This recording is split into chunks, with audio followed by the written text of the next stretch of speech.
AAA games don't feel that AAA anymore, huh? There was some kind of shift that happened over the last like 5 or 10 years, and all these AAA game companies forgot how to make games. Because for a while, it just felt like they weren't really trying that hard. But now, it feels like they're trying and they're still failing, which is really not good. But all these big games failing is probably a good thing for gaming as a whole, because Conquered, Skull and Bones, Halo Infinite, Starfield, and Star Wars Outlaws even a little bit, all are serving a really good purpose, which is telling these companies that they're doing bad at their job, and they have been for a long time. This has definitely been a buildup, and I think most of people's gripes with gaming in general has been a buildup over time, because gamers have always been kind of like, you know, nitpicky, to put it the best way I possibly can. But as of recent, there's been a lot of complaining about really mild things, and I think that's because people are finally getting fed up. Let's look at Conquered, for example. Conquered, on paper, was a smash hit. The game wasn't super expensive, it had a massive budget, the gunplay felt pretty good, there was a lot of HD graphics, they had a whole set of cinematics lined up to play weekly, I think was what it was. It was an insane frequency they were planning to do, but overall, Conquered got a lot of funding. All of the characters are mocapped as well, which is also a problem, which we'll touch on. But with this game looking so good on paper, what went wrong? Well, it didn't take into account what people actually wanted in a game, and that's pretty much it. That's the big reason. Like, look at some of these character models. They're not appealing characters, and on top of that, a lot of them are like really annoying. The green guy, one of the main characters in the game, yells exploding knife whenever he throws his knife. It's actually really annoying. And most of the characters in the game are like pretty unappealing. I just don't care about them. They're not really cool. They're all kind of dorky looking. They all look like nerds who are trying to be cool, which is fine to have a character like that, right? But when it's every character, it kind of sucks. And you're probably wondering why they didn't just change the character models, because that is the obvious solution, right? Everyone hates the characters, so make new ones. Well, the problem with that is the characters were motion captured, which means a physical person or thing was moving to capture the motion, which means you can't just redo them, because the motion capture was done with a like body shape in mind. And you can't just put a new player model on top of that because it looks bad. So in a way, a higher budget screwed this game. In total, Conquer was in development for about 8 years, and apparently it's only sold about 25,000 units, and it didn't even break 1K on Steam players, and the estimated production cost is anywhere from $100 million to $400 million.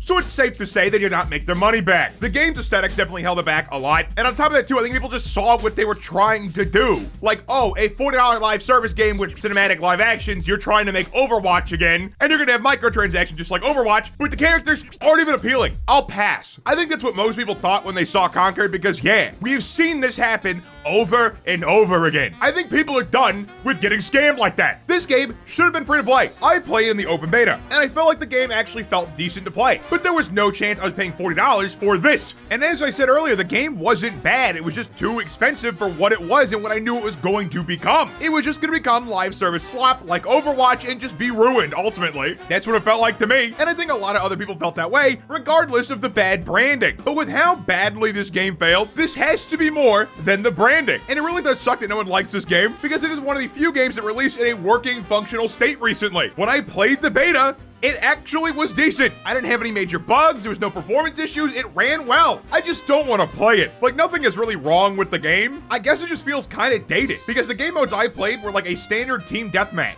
And honestly, it was kind of slow. And if I'm playing an arcadey shooter, I want it to be faster than like pacing around the map looking for enemies to kill. So you could probably add failure to innovate on the list as to why this game failed, because yeah, there's not much innovation here. They took a formula that worked at one point in time, and that point in time being 8 years ago when they started development of this, and they didn't innovate on the idea at all. There's nothing different about it. But even though Conquer was a total flop, it is going to change the gaming space. Unironically, because people are going to be studying Conquered as to why it failed for years. That is how big of a flop this game is. And it does have the potential to course correct a lot of these big companies, because realistically, Conquered's kind of everything wrong with gaming right now, at least in the AAA space. It's just not what people want. That is a lot of the issues with a lot of AAA releases. It's just not what people want. There's a whole bunch of technical problems that personally really irritate me, but if we're gonna look at the broader scheme of what AAA's been doing wrong recently, it really is just not making what people want. Like, for example, Skull and Bones, the quadruple A game of the century. This game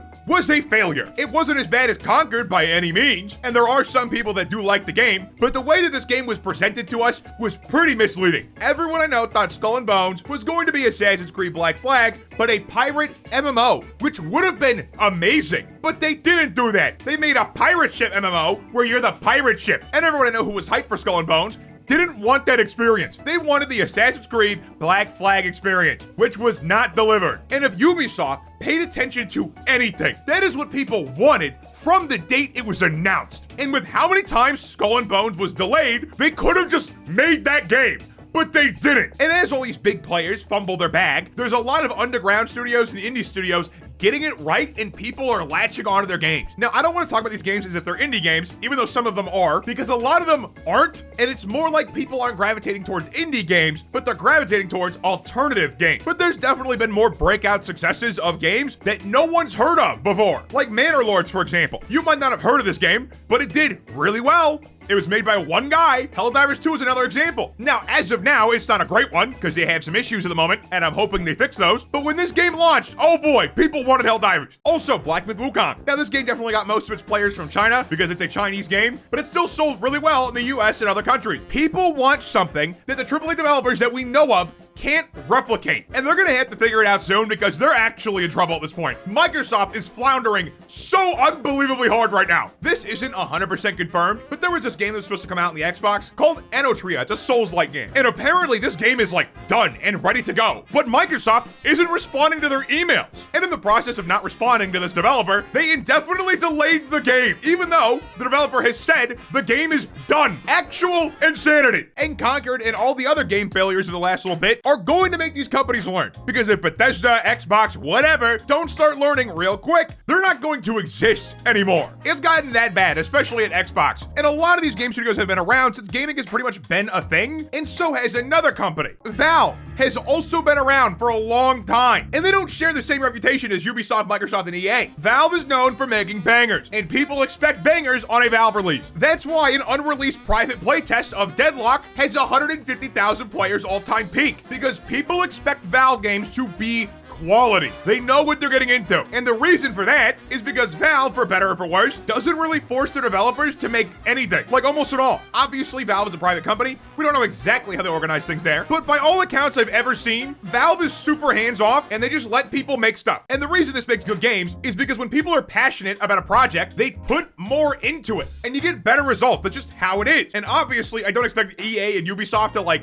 copy Valve or anything. That would be ridiculous. But instead of hiring a bunch of contractors and firing your main development team, these companies should just hire a main development team again. I really don't understand the process that a lot of these companies have had when they bought up studios, because they buy up the studio and then promptly fire everyone who worked there. What was the point in buying the studio if you're just gonna kill the IP? What's the point? The reason you buy the studio is for the people. Is it not obvious? And if you go back to the origin of like almost every great game studio or every major game studio, they all started as a small team wanting to make a banger game. Infinity War's like that, Bethesda's like that, Blizzard's like that. All of the big juggernauts started like that. And hopefully Conquered is what pushes that change, because if these companies don't change, they're all gonna have their Conquered moment. At the moment, I know it looks like no matter what you do, the games that shouldn't be selling keep selling, right? Like Call of Duty, for example. That game is a microtransaction mess. In some ways, it's an objectively bad game, but people still keep buying it. And I think eventually that's not gonna happen. I think there's gonna be a sudden point where people get fed up with COD, Blizzard and Activision do not see it coming,